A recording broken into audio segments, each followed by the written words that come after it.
What's up, dumpster bros? Here we are. I figured we'd come by and give you a little tour of that construction site. They had the excavator, skid steer, and all that down here. Check it out. They got brand new stairs already set.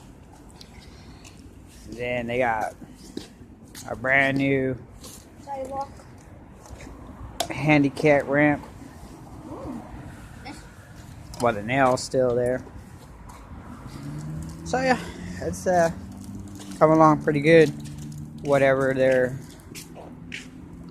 gonna completely put right here. Still some trash right here from them working. The only question I got is, what are they gonna completely do with the stairs that are right here?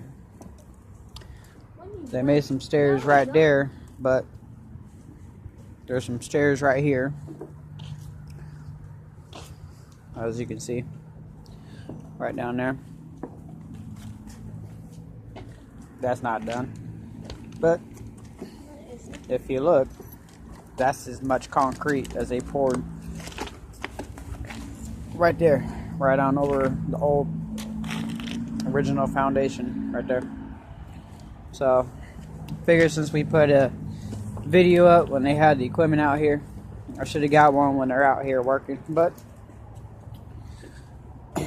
this is what they have out so far. So empty can. So pretty much that's about it for right here. We're outside the store. So we're gonna go ahead and check it out. As one of the dumpster bros said, I'm sorry you can't see the glare. It's actually clean inside for once. So we're gonna have to end this right here. I just figured I'd give you a little update on the status that was taking place right here with all the equipment that was out here. And we'll catch you in the next video.